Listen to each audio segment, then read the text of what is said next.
welcome to Let's Talk. I'm Ronnie Rokk Smith, entrepreneur, product creator, and affiliate marketer.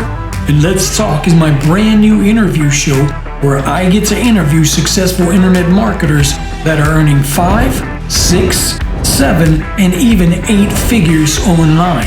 And we always discuss the 3 main points of their lives, like how did they get started? What big obstacles did they face? And where are they today? And what's in their future plans for their current business? So if you're brand new to Let's Talk, remember to like, share, and subscribe so that you don't miss a single episode. What's going on, guys? Welcome to Let's Talk. I'm Ronnie Rokk Smith. So today is a special guest we have on board, Kam Jennings, aka Kam Fats.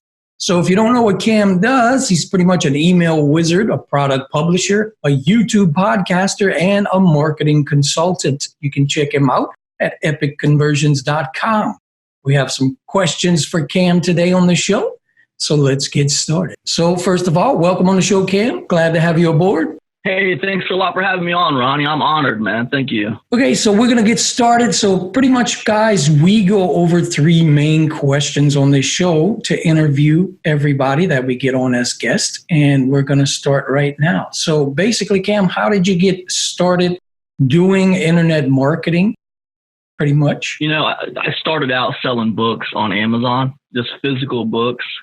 And then that was going good for me. I was making a full-time income doing that, but it's hard work, you know. It's hard work doing that. So I ended up writing an ebook about doing that as a job, and the ebook didn't go as good as I wanted it to. So I thought, how can I, get more sales to this ebook? So I made a YouTube channel talking about selling physical products on Amazon, and that was driving some traffic to my ebook, but it still wasn't getting as good a result as I wanted. So I thought, well, let me see if I can't make it better. And I was reading this book called Membership Sites That Make Money by a guy named Perry Belcher. And at that time I was, and I decided I was going to try to make a membership site out of my ebook. And I made every chapter like a module, and I added a video for each chapter. And that was the beginning of my membership program. It was called adventuresontheriver.com. And then I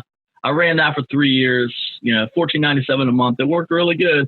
And then, running a membership site, you kind of get used to doing a little marketing to get people to your membership site. So I started learning more about marketing and stuff like that. And I was doing some affiliate marketing, and then I got into product launching and stuff like that. And then in 2016, I decided I was just going to close that business down, and I was going to start a full-fledged marketing business, which is Epic Conversions. I wanted to publish products about, internet marketing. So that's kind of how it all started. So Cool. So your ebooks, was that the Kindle stuff?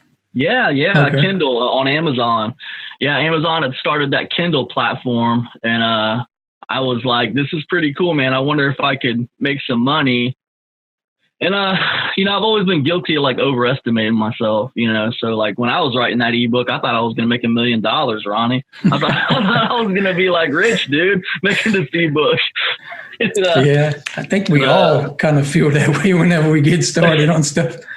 Yeah, so I was definitely wrong about that. It was a humbling experience. I didn't really make a lot of money with the ebook. I made a few sales here and a few sales there, but I could have gave up and just kept on selling physical products. But I just don't, that's one good thing I have, right?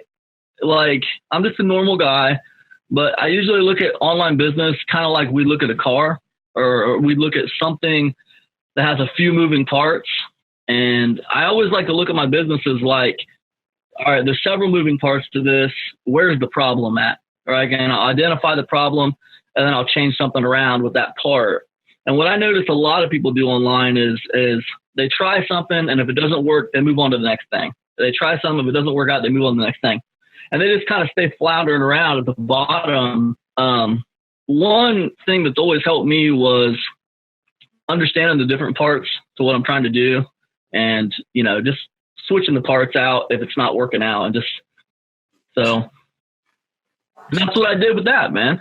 You know, the ebook wasn't making much money, but I figured out a good traffic source in YouTube. So I turned the ebook into a membership site and started running the YouTube traffic to the membership site. It was the same information. Right. You know, I just repositioned it, and that worked. So, I mean, you know, and I think that people need to, template out their businesses into just different sections and not give up so easy. Figure out what the problem is, and, kind of adjust it when it's not working. That's what I'd say about that. Does that answer your question? I don't know. Yeah, I totally understand how the ebook thing, because I did that myself with a bodybuilding book, like training stuff, and it made like 6 or 5 sales. I don't remember, but yeah, man. Yeah, and you probably put a lot of work into that damn thing. Oh yeah, it took a while to create it. Yeah, man, this is a great book, man. I'm going to help the people today. Oh yeah. Yeah, that's pretty crazy, man. So basically, once you got started, I know everybody faces obstacles. I myself faced plenty of obstacles. So maybe just go through a few obstacles that you had to overcome, once you kind of started making money, maybe, sure. And then, sure. How that advanced. I always tell people that, like, man, if you're an entrepreneur, that is to face obstacles like every day. I mean, you don't get like to the next level of wherever you're at without overcoming some adversity, But, like when I was telling you about that membership program, that Adventures on the River, I mean, like, I give you like the back of the book summary and it sounds like, oh, that was a good idea. And then you start making money. But what I leave out is the part where, like, well, for the first 2 months, my website didn't make any money. Like, I didn't know what I was doing. It was like my second website ever. I didn't have analytics hooked up to it. I wasn't paying. I didn't have an email list. I didn't know what the hell I was doing. So like for the first 2 months, it didn't make a single sale, and I couldn't figure it out. And I was like, why was I making some sales from YouTube to the ebook on Kindle, but I can't make any sales from YouTube to the website? I don't understand what's happening. It took me 2 months to figure out that I needed to check my checkout process. And I finally went through the checkout process myself, and I figured out, hey, this damn thing's not even working. No one could even buy this thing if they wanted to. And the crazy thing about it, Ronnie, is I was like, man, I just assumed it was working. It was like, hey, man, if it's not working, someone will tell me. If they want to buy it and they can't buy it, someone's going to fire off an email and let me know, hey, man, I'm trying to buy this thing. It's not working. No, that was my first lesson. People aren't going to do that. They're just going to move on. You need to be in charge of making sure everything's working correctly. Right. And, but yeah, I was green, and that was that. And, man, we can take affiliate marketing, for example. People are always trying to get into affiliate marketing because they're trying to figure out how to make money online, and they want to well, look, there's a certain kind of person that gets into affiliate marketing, okay? And you think about what appeals to a new level affiliate marketer. It's cheap, it's easy, and many times it's free, right? So like, you can start affiliate marketing free. You don't have to do any customer support. You don't have to create any products. So it's very easy. So people see affiliate marketing as a great way to get started if they're interested in not doing a lot of work. Now, the problem with that is whenever you try to do anything online, usually it requires some work. So a lot of these people meet failure head on. When I first got started with affiliate marketing, I was lucky because I had already figured out how to drive some traffic with YouTube. So I had this little traffic source that I could utilize. Now I wanted to promote something that wasn't my book or my membership site. Well, I'll just jump on a video and talk about it. And when people try to talk about, when they try to use YouTube as a way to promote something, a lot of them mess up because they just want to jump on there and do a product review, right? But what I found is if you actually give people something on the video, you'll do far, far better, right? Like results in advance. You know what I mean? If I'm going to promote a product that teaches email marketing, man, it's far, far better if I can move my people along a tiny bit on my video, Like, all right, you guys want to learn how to do email marketing? Let me tell you something. Let me give you 3 tips to get people to absolutely open your emails twice as much, right? This is going to explode your open rates. I'm going to give you 3 tips right here, all right? Boom, boom, boom. Okay, you got that. Now check this out. What's the next step? What's the next step, Ronnie? Because people are always looking for the next step. People always want to know, what do they do next? Or where do they get started? That's the two things people always want to know. Where do I go next?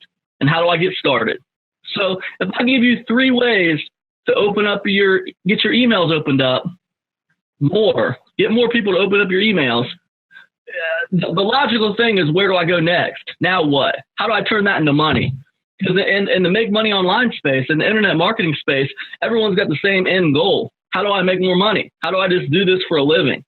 Right? No matter what they're trying to learn about, whether it's conversion, whether it's list building, whether it's email marketing, whether it's traffic, whether it's product creation, it all ends with the same end goal. How do I make money online so I can quit my stupid job? You know? So it all leads there. So anyways, if I show you 3 ways to get your emails opened up better, then I can say, now look, man, I showed you 3 ways to get your emails opened up better. Now the bottom line is, what's next? Because just getting people to open your emails up isn't going to cut it. You need to figure out how to get to the money. So the next step, in my opinion, is to check this course out by my man, Ronnie Rokk. He just released it this year. It's relevant. It's new. I think it's the best piece of information on this subject in 2020, right? Point blank. So click the link in the description. Go check it out, man. Or whatever. And then maybe I won't even go, maybe that'll be the pitch at the end. Maybe I'll show people inside the product or whatever, but it doesn't matter. The point is, I gave them some results in advance, and that helps. So, and if that makes sense, does that answer your question? Yeah, it makes a lot of sense. It's like it's something that I learned also, like from Frank Kern, which he calls spreading goodwill. So you teach somebody something, and you make your pitch at the end. And that's where I learned it from. I learned that from Kern. He's the one who taught me that results in advance stuff. Yeah, and it works like gangbusters. Yeah. It absolutely does. So, yeah, absolutely, man. And as far as adversity, you were asking me about adversity, man. I face adversity all the time. I remember, man, just recently. I launched a product, several months ago. It did really, really well, pushed a lot of units. And man, once again, I thought I had cracked the product launching code, and I was just doing amazing. And then the next 2 products I launched, they only did like 200 or 300 units a piece, which to some people who are getting started might say, well, man, that's really good. Actually, I wish my product would do 200 or 300 units. Yeah. But you know what? To me, it felt like it underperformed. It was an underperforming situation. So I wanted to take a break from that, and now I'm moving into the podcasting realm for a little while. But what you got to understand, what people need to understand, is that it's still the same system. The product launching was a way to, yes, generate some revenue, but mostly to put qualified buying leads on my list, right? So that was its purpose.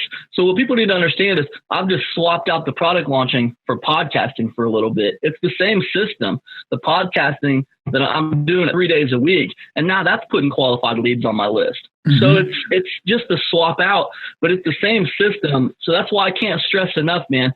People need to put a little system together and understand all the parts of it. So you don't have to give up on your system.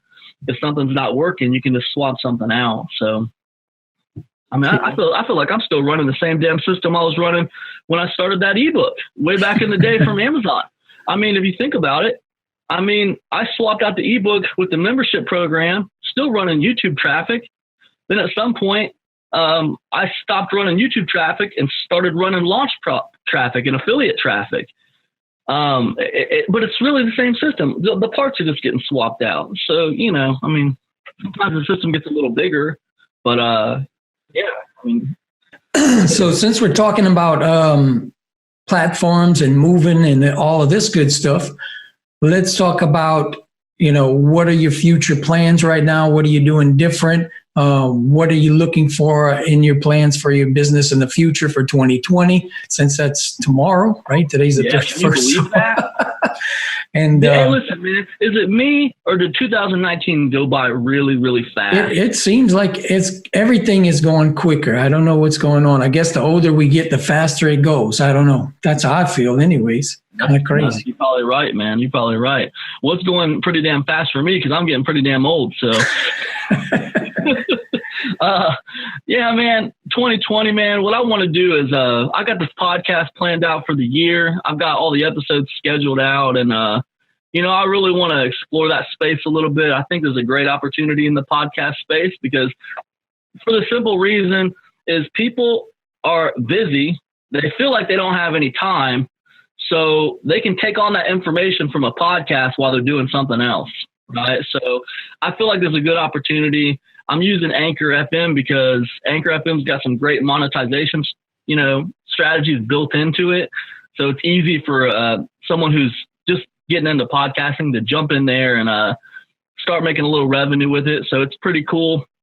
So I want to do that. And the way I look at it, man, is I'm going to launch another product. And I don't know, man, maybe in the summertime I'll launch another product. I hate everybody in the launch space. I just hate them all, dude. I hate them all. I don't want to deal with any of them. I'm just kidding, man. You know what, man?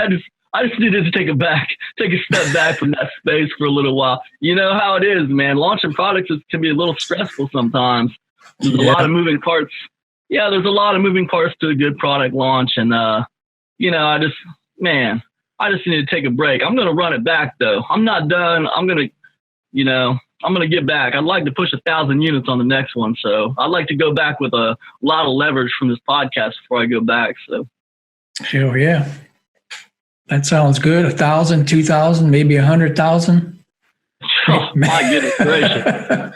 Man, listen, I'd be happy with 1,000 unit launch. That's been the most I've ever. I think the most I've ever pushed on a launch is about maybe 1,100. So a 2,000 unit launch, dude. You're talking about that's better than my ceiling so far. So that'd be amazing. 100,000. I'm gonna quit launching and retire, bro. Yeah, I'm not, bro. I'm just gonna hang out and watch Netflix or something. Wow, 200,000. I know products as far as like software, they usually can push a lot more units in training, and I've seen that over the years. Yep. But I guess it's just a thinking game, what the audience actually wants out there, and then you got to make it. That takes 6 months sometimes to create. Then you got to beta test that, and software is a whole different thing. You're right, man. And the two things I would say about software is, one, you need to consider when you go into the software game, you need to consider updates. You got to have a plan for updates. Right. How often am I updating this thing? Do I have a person in place that's going to handle my updates for me? Or do I have a team of people that can handle it for me once a year, once a month? If you're doing those damn WordPress plugins, man, you got to update those things every time WordPress updates. Right. So you got to be careful. And then, so there's that. Just have a plan for updates. And then the other thing about software is, man, if you're not a programmer, like I'm not a programmer. I've already been ripped off once. And I was just like at the end of 2018, and I'm going to be dealing with that this year. But you got to get a non-disclosure agreement signed. You have to get a non-compete clause signed and these are two documents you have to get signed before you tell them about your idea. Before you tell these programmers about your idea, you have to get these two documents signed, man. And if they don't want to sign them, then don't tell them a thing, because these programmers are savages, dude. They'll take your ideas and they'll be like, not interested. Or they'll work with you for about 6 weeks until they figure it out, everything you want to do. Then they'll start backing off and get real cold on you. And you'll be like, all right, man, you know what? I'm just going to go find somebody else. Just forget it. Let's pull the plug on this project. 6 months later, you're going to see them releasing the damn thing. So it's crazy, but it all started out with your work. And so you got to be careful when it comes to, there's a lot of trust involved. You got an idea for a good idea for a piece of software. You have to eliminate some of that trust factor, because you can't trust someone you don't know. I mean, you can get on a call with a programmer and talk to him for an hour. You don't know that cat. I mean, you don't know. That could be the nicest person in the world.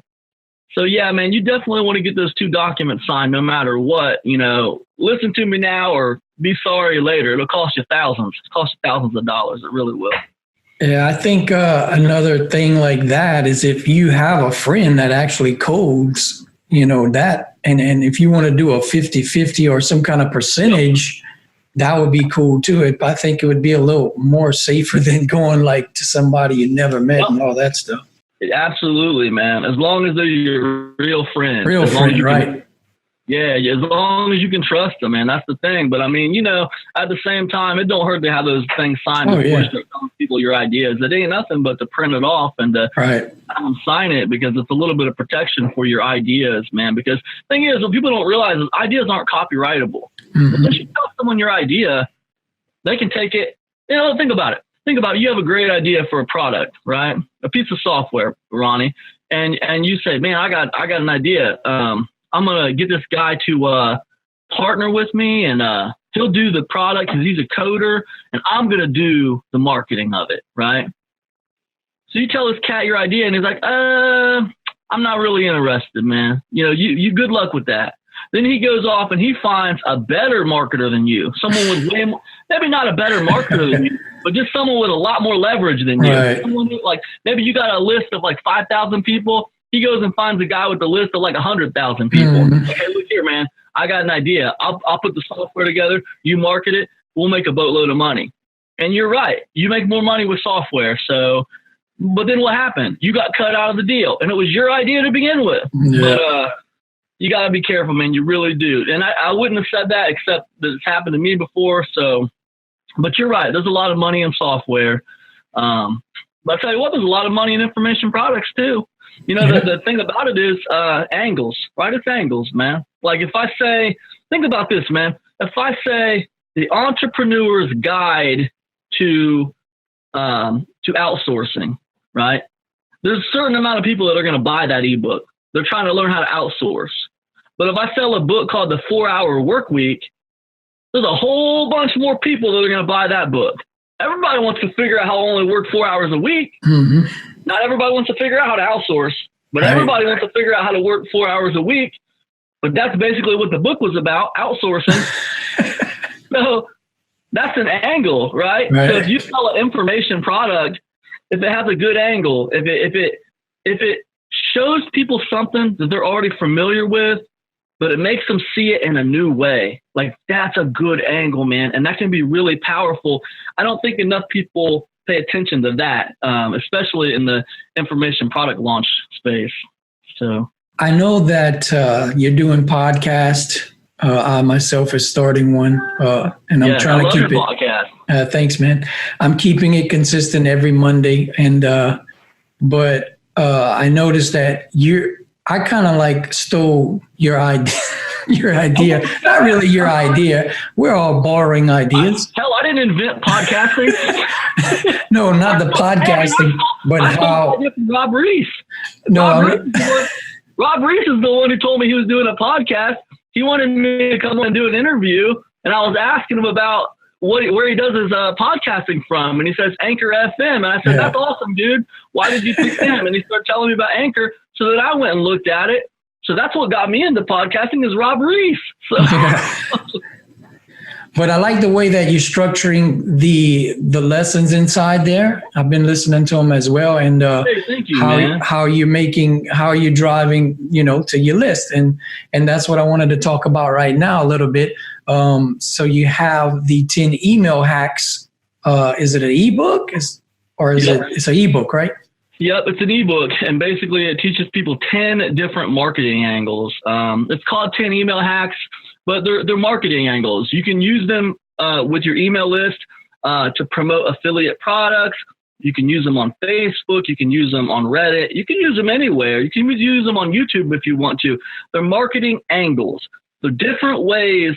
When we talk about like that Tim Ferriss 4-hour work week thing, it's taking the idea of outsourcing and seeing it in a different way, right?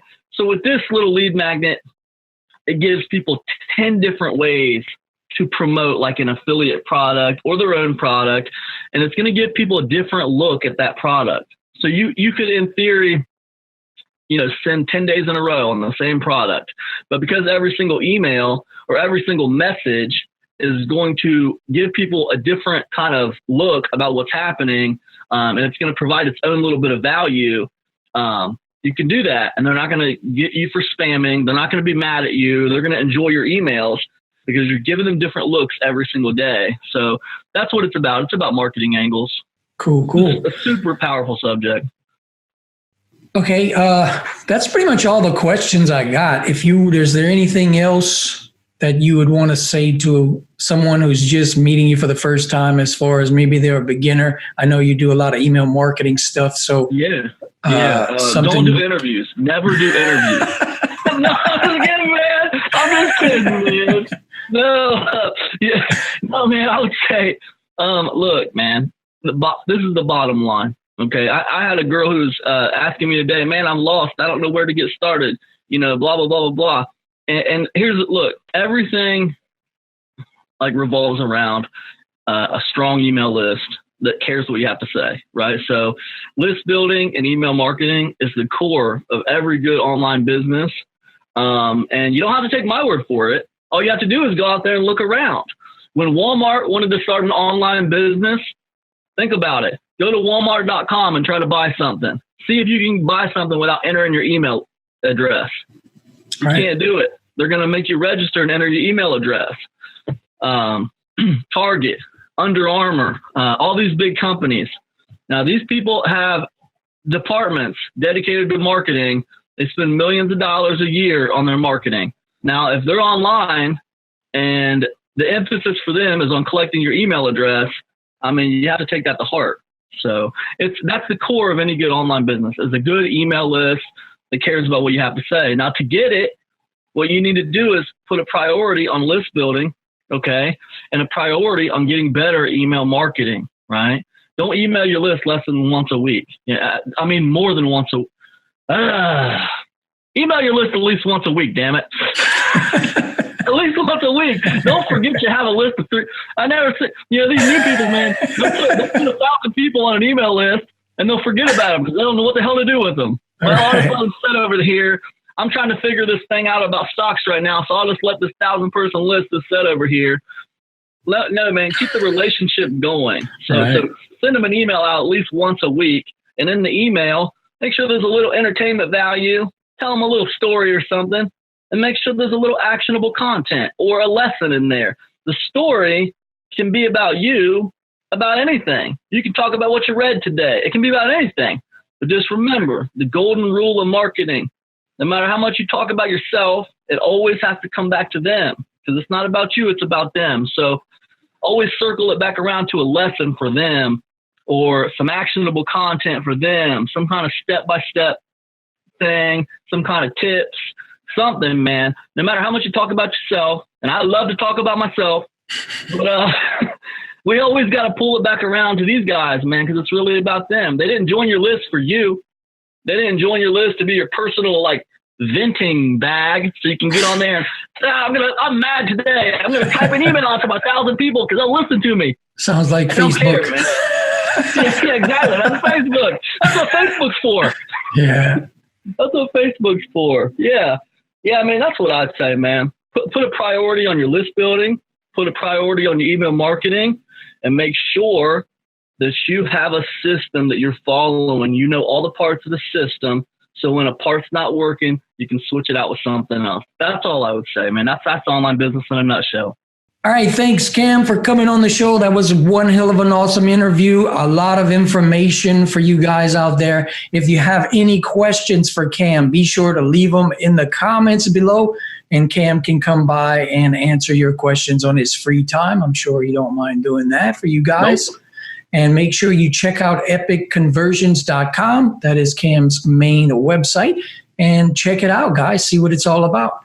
Again, thanks for coming on the show, man. I really appreciate it. Hey, Ronnie, thanks so much for having me on, dude. I appreciate everything you're doing in the marketing space, dude. It's an honor. Thank you.